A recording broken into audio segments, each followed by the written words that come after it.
My brother's life was hanging by a thread the night I met her.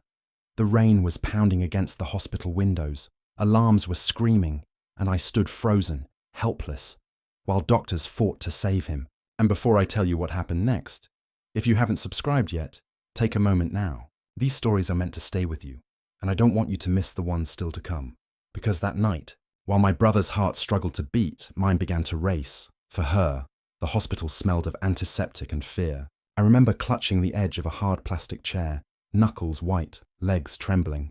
My brother Daniel had collapsed during a late-night basketball game with his friends. He was only 22, young and strong, and yet here we were, machines breathing for him, wires holding him together.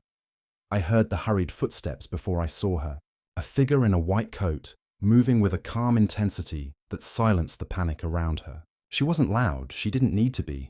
She had the kind of presence that drew every eye without demanding it. "Vitals?" she asked, voice steady. A nurse rattled off numbers too fast for me to understand. She nodded, unfazed, already gloved up and leaning over my brother.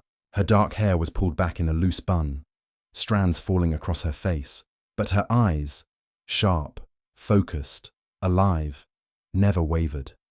I wanted to speak. I wanted to beg her to save him, but my throat refused to work. All I could do was watch as she gave orders with a kind of quiet authority that made everyone move faster, sharper, better. Minutes stretched into hours. At least it felt that way. I sat outside the trauma room, staring at the red "in use" sign above the door, praying to a God I wasn't sure I believed in. My mother's sobs echoed down the hallway, muffled by my father's shaking arms around her. Every sound in that hospital seemed amplified. The squeak of nurses' shoes, the distant wail of another family's heartbreak, the relentless tick of a wall clock, and then silence, the kind of silence that makes your chest cave in. The door opened. She stepped out, pulling her mask down, a faint sheen of sweat across her forehead.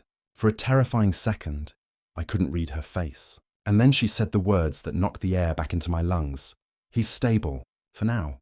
My knees nearly buckled. My mother rushed forward, grabbing the doctor's hands, sobbing words of gratitude. My father asked question after question, desperate for reassurance. She answered each one with patience, calm and honesty. No sugarcoating, no false promises, just the truth, steady and clear. When her eyes finally found mine, I froze. I don't know why. Maybe it was the exhaustion written in her expression, or the weight of everything she carried on her shoulders. Maybe it was simply that in the middle of chaos, she had become the one still point, the one who hadn't broken. She gave me a small nod, a silent acknowledgement, and I realized I hadn't taken a breath in what felt like forever. "Thank you," I whispered, though my voice cracked. She tilted her head slightly, the faintest trace of a smile ghosting across her lips, and then she turned back to the nurses, already moving again, already saving someone else. That was the first night. The hours crawled after that. Daniel was moved to the ICU, machines beeping softly at his bedside. I sat there long after my parents went home to rest, unable to leave his side. The rain had stopped outside, but the storm inside me raged on. Fear, relief, confusion, and beneath it all, something I didn't want to name yet. It was close to dawn when the door opened quietly and she stepped in. No white coat this time, just scrubs, a clipboard tucked under one arm. She glanced at Daniel, checked the monitors, adjusted a tube. Then her eyes flicked toward me. "You haven't slept," she said softly. I tried to smile. "Neither have you." For the first time I heard her laugh, short, tired, but real. It broke through the heaviness like sunlight cutting a crack in storm clouds. She didn't linger. She made a few notes, murmured something about updates, and left as quietly as she came. But her voice lingered long after she was gone. When the sun finally rose, I told myself it was nothing. Just gratitude. Just admiration, but deep down I knew better. Something had shifted in me, something I couldn't take back. And it all began with a woman I shouldn't have noticed, my brother's doctor. That's how it started. A night of rain and alarms, a fight for life, and a glance I couldn't forget. But I didn't know then that saving my brother's life would change mine forever. The next few days blurred together. Hospitals have a way of warping time. Sunrise and sunset don't mean much when every hour is measured by the beep of machines and the shuffle of nurses' feet. I stayed at Daniel's bedside through it all, leaving only when my mother forced me to get coffee or step outside for air. And always, she was there, Her name was Dr. Evelyn Carter. I learned it on the third day, when a nurse mentioned it in passing. Evelyn. It suited her. Calm, grounded, but carrying a quiet strength. She wasn't one of those doctors who rushed in and out with clipped words and cold hands.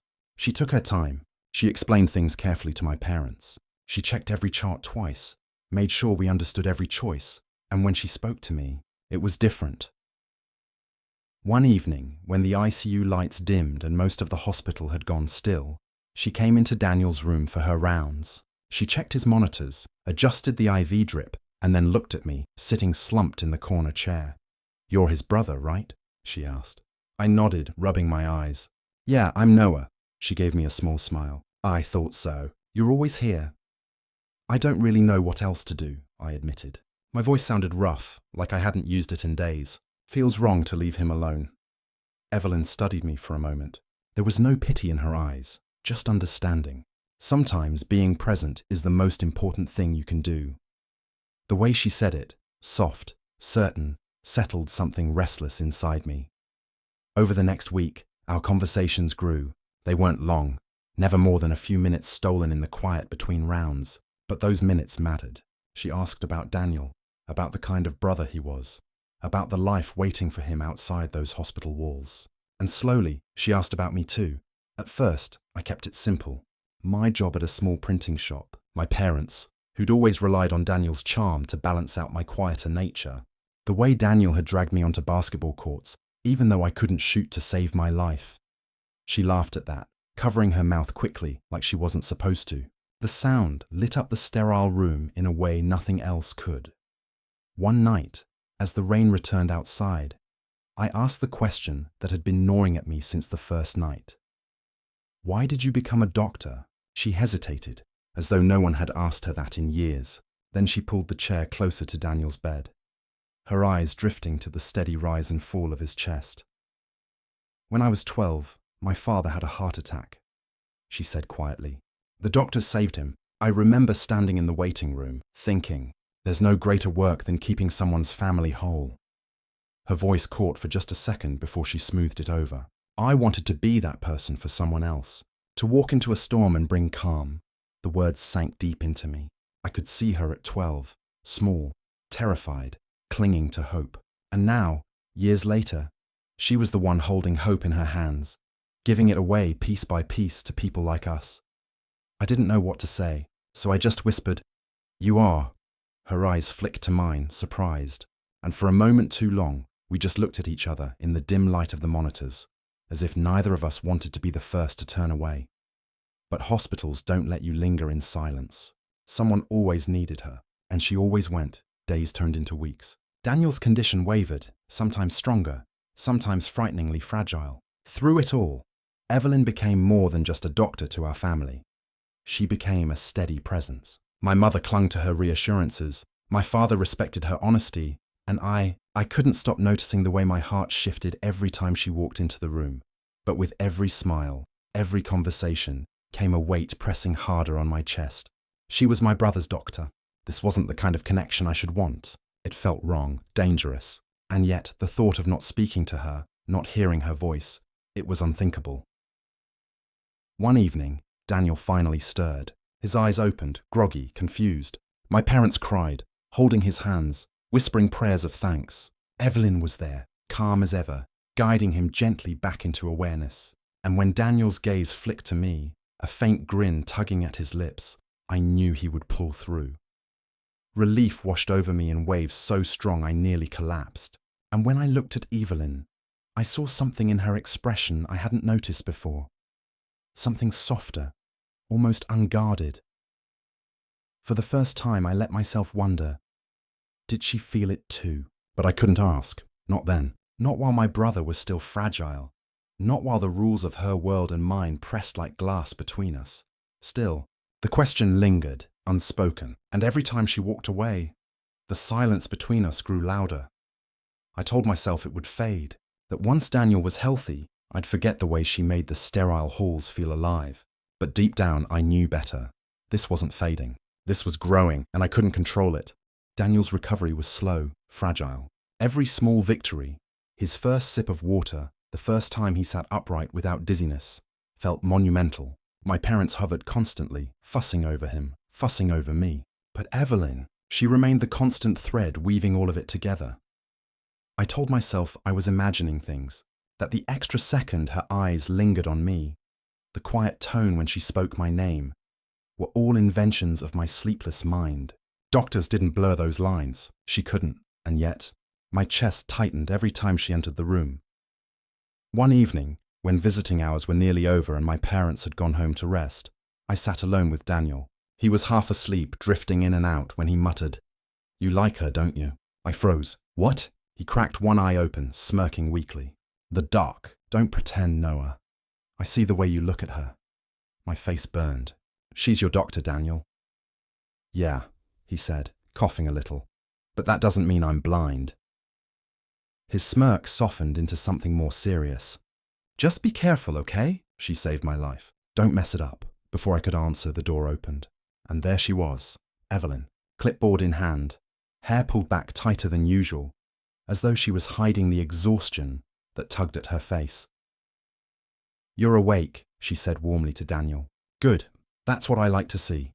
They exchanged a few words, her checking vitals, him cracking a joke that made her laugh. But then her eyes drifted to me. For the briefest moment, it felt like the world narrowed, like she and I were the only ones in the room. It wasn't until 2 nights later that the dam finally cracked. Daniel had been moved out of ICU into a regular ward. My parents were home catching sleep.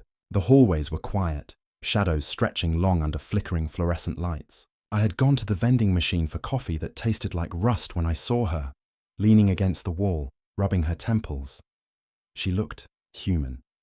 Not the composed doctor, not the unshakable professional, just a woman, bone-tired and carrying more weight than anyone should. Without thinking, I said softly, "You should sit. You look like you've been running on fumes." Her head lifted, startled. Then she gave me that faint smile, the one that always undid me. "And you haven't?" I held up the cheap coffee cup. "At least I've got fuel." She chuckled, but her eyes betrayed something heavier. I hesitated, then asked, "Are you okay?" That simple question. It hung there, heavier than I expected. She exhaled slowly, her shoulders sinking. "It's been a rough week. Not just your brother. Another patient." Her voice faltered, and she shook her head. "Sometimes you can do everything right, and it still isn't enough." The raw honesty in her words cracked something in me. I wanted to reach out, to tell her she didn't have to carry it all alone. But instead, I just said quietly, "For what it's worth, you were enough for us." For Daniel, her eyes met mine. And this time she didn't look away. Something passed between us in that silence. Something unspoken, undeniable. The air seemed charged, like the moment before a storm breaks. Then she straightened, pulling herself back into the armor of professionalism. "You should get some rest, Noah." I almost said her name, almost reached for her. But instead I just nodded, and she walked away, leaving me with the echo of what almost happened. After that night, everything changed. Our conversations carried a different edge, as though we were both aware of the invisible line we were towing. A brush of her hand against mine when she passed a chart, a look that lasted one heartbeat too long. The space between us hummed with things unsaid, and it terrified me, because Daniel was healing. Soon he'd be discharged, and Evelyn would go back to her life, her world, and I would be left with this ache I didn't know how to silence. One afternoon, while Daniel dozed, I found her in the hallway, speaking to another doctor. When she noticed me, her lips parted as if she wanted to say something, but she didn't. Instead, she just gave me the smallest nod and kept walking. That night, I lay awake in the stiff hospital chair, staring at the ceiling, wrestling with the truth I'd been avoiding. I wasn't just grateful to her. I wasn't just admiring her strength or her skill. I was falling for her, hopelessly, dangerously, and I didn't know what to do about it. I told myself to bury it, to let it fade when Daniel finally walked out those doors. But the heart doesn't listen to logic. It clings. It wants. And the more I tried to push it down, the more it burned. I didn't know then that the choice I was avoiding was going to be forced on me sooner than I imagined. The day Daniel was cleared for discharge, the air in the hospital shifted.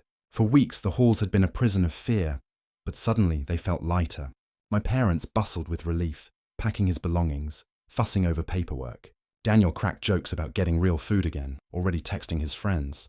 But for me, the joy carried a shadow, because discharge meant goodbye, and goodbye meant Evelyn slipping back into a world I wasn't part of. I tried to ignore it, tried to smile, but the weight pressed harder with every hour. When Evelyn came into the room for the final checkup, my chest tightened. She moved with her usual calm precision, but I caught the flicker in her eyes when they met mine. A hesitation, a softness. "All looks good," she said finally, tapping her pen against the chart. "Your vitals are strong. Take it slow the next few weeks, but..." "You'll be fine," Daniel grinned. "Guess I get to annoy my brother at home instead of here." Evelyn smiled, but her gaze lingered on me as she handed the chart to a nurse. A moment stretched, long enough for me to feel the truth thundering in my chest. Later that evening, after my parents wheeled Daniel down the hall, I found myself standing outside her office door. My palms were damp, my heart pounding. I told myself I was just going to say thank you. Just thank you, and nothing more. But when I knocked and she looked up, alone, her coat draped over a chair, the exhaustion softened from her face. I knew thank you wouldn't be enough. She closed the folder in her hands. Noah. My name sounded different when she said it. Softer, almost careful. I stepped inside, closing the door behind me.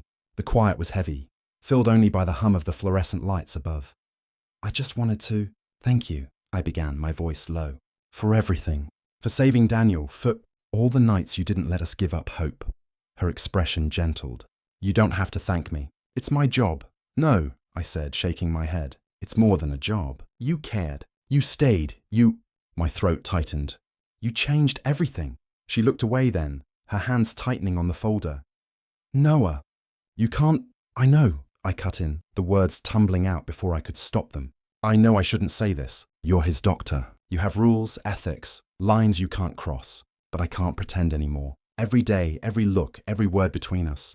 It's been there. And if I don't tell you now, I'll regret it for the rest of my life." Her breath caught. For a long, fragile moment, she didn't move. Then, slowly, she set the folder down and leaned back in her chair, eyes searching mine with something raw, unguarded. "You think I don't feel it too?" she whispered. The room tilted. My heart stopped. "I shouldn't," she continued, shaking her head. "I've told myself 100 times. It's wrong, it's unprofessional, it's dangerous. But..." Her voice trembled just enough to betray her. "But you're right. It's been there. Since that night, the silence that followed was unbearable. My chest rose and fell like I'd just run a mile, every nerve alive with the weight of her words. Finally, I stepped closer. Just one step, then another. "Noah," she said again. But it wasn't a warning this time. It was a plea, fragile and breaking. And before I could lose the courage, I closed the distance between us. The kiss wasn't planned. It wasn't neat. It was years of longing condensed into seconds we weren't supposed to have. Her hands trembled against my chest.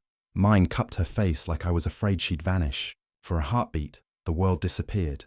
The hospital walls, the rules, the weight of what we were risking. It was just us, just truth. When she finally pulled back, her breath was unsteady, her eyes bright with a storm I couldn't name. "We can't," she whispered. "I know," I said, "but we did." The truth of it hung between us, undeniable. She pressed a hand to her forehead, as if trying to steady herself.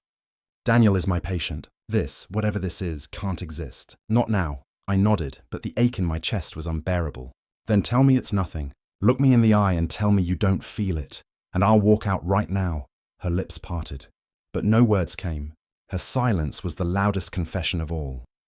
That night, I left her office with my heart in pieces, because for the first time, I knew the truth. She wanted me as much as I wanted her.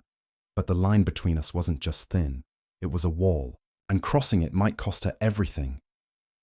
As I walked back to Daniel's room, the weight of what we'd done pressed down harder than ever. We hadn't just crossed a line, we'd set fire to it. The morning after, the world looked the same, but nothing felt the same. Daniel was discharged, cheerful and oblivious, cracking jokes as we loaded him into the car. My parents wept with relief, hugging Evelyn, blessing her a dozen times over for saving their son. She accepted their gratitude with calm professionalism, her hands steady, her smile composed. But when her eyes flicked to mine, just for a second, it was there, the memory of last night, the truth we both couldn't say aloud. On the drive home, Daniel teased me endlessly. "I think Mom likes Dr. Carter more than she likes me," he laughed, reclining in the back seat.